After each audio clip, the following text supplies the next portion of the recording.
All right, everyone, I'm Meredith, so I'll be finishing our presentation. I think Molly got cut off at halfway through this slide, so I'll finish Latinos in America today. Around 62% under 18 are living in poverty, so that's like 62% of Latinos under 18 years old are living in poverty, which is a really sad statistic. Since 2009, the number of Mexican immigrants to leave the U.S. involuntarily and voluntarily has exceeded the number that have come in. Also, just think about politics that go along with that and how our country uses Mexican immigrants, and see how that affects that statistic. Parents send their kids to the U.S. to escape drugs, crimes, gangs, and violence in their home country. So just to have a better life in general. Latinos in higher education. Overall, Latinos are underrepresented in higher education. So as they get older, their numbers aren't as well represented. Parents are just likely to be involved in their education, however, which seems unlikely because they are underrepresented. So it's amazing that parents are just as likely to be involved in their education. Those that do attend college are most likely to be in Hispanic serving institutions, and there are higher rates of unemployment. So obviously that's not the most ideal concept that you want to think about, but what can we do about that to change these statistics? And some of the results from the research say that you can create plans for higher education, you can ensure colleges move students through pre-college level courses, you can help students with transfer paths to get to college, expand knowledge of college in middle school and high school, fund colleges, strengthen financial support for students, and allow colleges to use race and ethnicity to weigh in on college decisions. And I'd say for any student, really, any of these answers can be applied to almost any race when it comes to college. Students with disabilities in Latin America. In the research, I found that students with disabilities in Latin America, they kind of have some of the same ideas that we do here in America. But in Mexico, schools are predominantly public, so special education students are served by professionals that are affiliated with that school.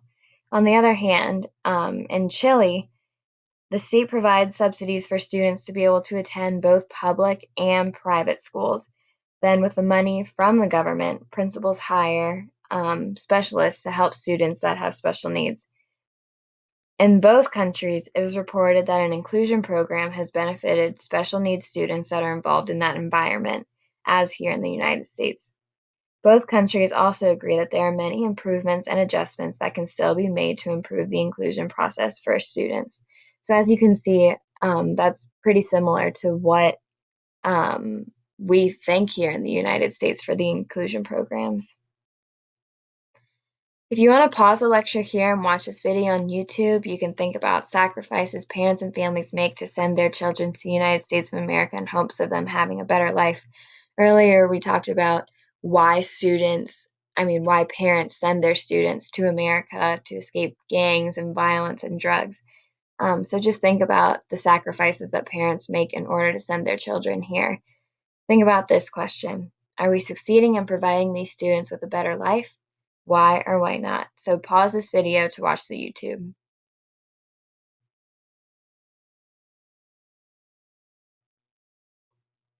All right, now that we're back, we're going to talk about the interview that we had. Molly and I interviewed a teacher named Laura Sabatini, who is a Grove City alumni. She teaches a lot of Latino students in Lancaster City. The students she encounters are very verbal, and they are best engaged through interactive and movement-based learning. Latino students value their families and their religion, and it seems to be the center of all that they do. They identify themselves with their religion and will say, I am Catholic or I am Lutheran, as a way to define who they are. They are concerned with how others view them, as well as making sure they provide necessities for the correct image instead of basic necessities like heat in the wintertime. As I was talking to Laura, she said she gave an example of a student that came in and they were just talking, and the student had mentioned that they did not have heat for the winter. And Laura was like, why don't you have heat? It's cold outside. And she said, well, we need to save money for my sister's quinceanera. And it's not, she said that it's not just for her to be having this huge party, but it's such a big part of their culture for them to be able to show other people in their community that have the same ethnicity that they are able to uphold this tradition and that part of their culture. So they will sacrifice in order to have that sort of that part of their culture. Um, Sorry, saving money for a quinceanera is more important than having heat in the winter. And then students learn best through oral activities and movement. Laura had mentioned that they do not thrive on writing-based activities as they fight a strong language barrier. Similarly, the language barrier proves to be the most difficult obstacle to overcome with the students as well as the parents. Many of our students were first-generation Americans, so the language is very difficult, meaning their parents were the ones that came over from Latin America countries, so they are the first students to be here that weren't or didn't grow up in a Latin America country.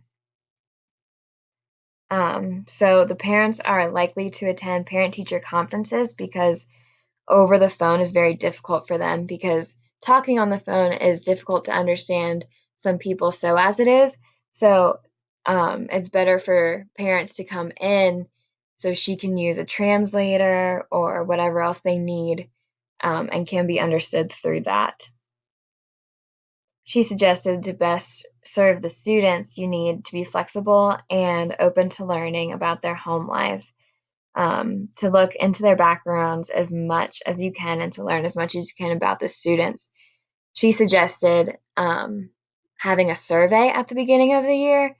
That's what she does, and she asks them tons of questions like, what languages do you speak at home? Just to learn more information about the students and where they come from. She also asked if their parents speak English or not, just so she can know if she calls home, like, will she need another student to translate for her?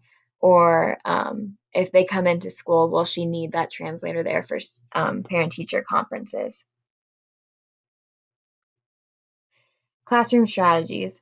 There are a lot of strategies you can use in your classroom to fully engage Latino students. One that will ensure you are testing all students fairly is to allow them to present project or take tests orally rather than written. Because of their limited English, they are usually more comfortable with speaking rather than writing.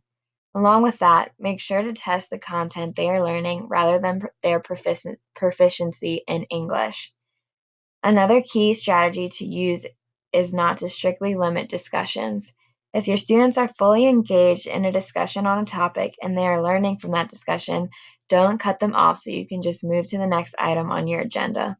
Also, don't cut students off just to correct them on their English, because that will discourage them from speaking further. So even if they do make a mistake in their English during a discussion, avoid it, maybe make a note and then talk to them later about that mistake. Try to be as flexible as possible with time constraints in discussions and tests. Allow all your students to explore their creativity by allowing them to use different outlets for projects, whether it's through a song, dance, rap, a paper, or presentation. Let them discover and be able to let them discover the way they like to learn and be engaged in their own learning process. The last strategy will help you to get to know your students, what they are used to, while also showing them that they really care about their success in your class.